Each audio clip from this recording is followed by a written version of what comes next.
All right, Chris. So this is our next meeting. Um, Last time we discussed PLCs and your goals that you wanted to have for the year throughout the PLCs and how to contribute to the department. So this time I wanted to discuss our other goal that we had kind of talked about but not finalized, which was your teaching in the classroom. What would you like to get this year out of your teaching in the classroom? I guess to really learn the PBL style of teaching. Okay, and have we gone over? I mean, do you already know what PBL is, or do I need to explain that to you? It's project-based learning, but I just don't know how to structure it, like who does what, how many times I have to use it, is it effective, Okay, well, we can how talk do we about measure those. the success of PBL? Okay, we can talk about those things. So, PBL is basically what you said, project-based learning, and it's mainly students that are working in groups. So when they're working in groups and they're working cooperatively, you're able to do project-based learning. And it has different stages. So the first stage is called the challenge, where you give students a hook and a challenge. So the hook is something exciting that they like and they want to watch or think about, and then you give them a challenge. And the challenge is basically the project. So you give them the project, you assign rules or let them pick their own rules, and they work through the project and come to a closing where they present their project. And from there, you're able to grade them with a rubric, and it's really effective because everybody has to participate in order for it to work. But what if one kid doesn't want to participate? Well, then the group has the option to vote them out, and then they have to do the whole project by themselves. Who did the group or the kid?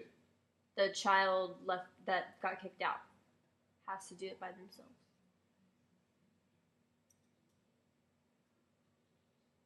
So how does that? But what if there's one kid that's just like, you know what, I'm gonna do all the work because I don't want to get a bad grade.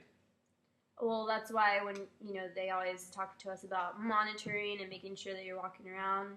If you notice that that's happening, then you have to talk to the group and see what's going on.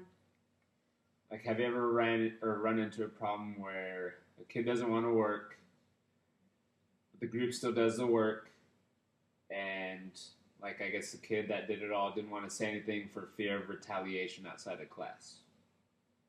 I think that's definitely happened more than one time. It's just noticing what's going on and then addressing it with the group. Like I said, everybody has a role, so if one kid's doing all the work, that means the other kids aren't doing their roles, which means they would not be getting a grade. And how many kids are per group? It's What's the minimum? The ideal is 4, but you can have up to 6 in a PBL group.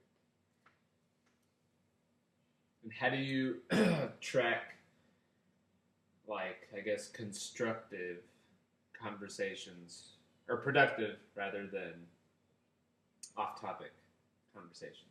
Well, in the group, you can assign somebody that's an on-task manager, and then their job would be to make sure everybody's on task. And they can tattletale on whoever's not working so that you can have conversations with them. And you can pull those kids out for a workshop where you talk to them about a specific subject.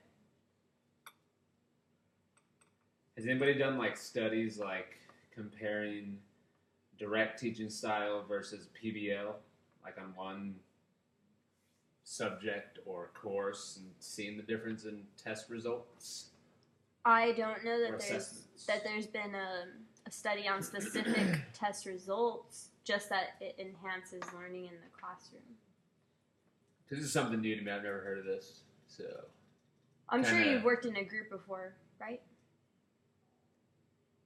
Yes. College or high school? Not so much college. Anywhere?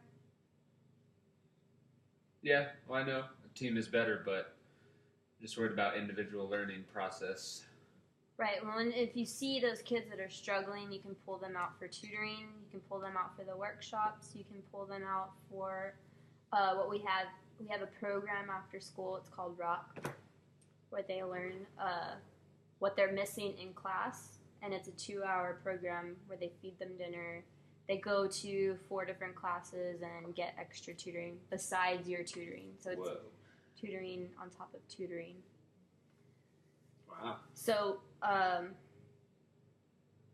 so your goal would be to be able to implement PBL, or maybe just learn about PBL throughout the year. Well, no, I have to implement it because isn't this required at this campus? It is required, but since it's your first year, you would be learning it rather than being evaluated on it. Guess it's going to be a trial by fire. Do it this year and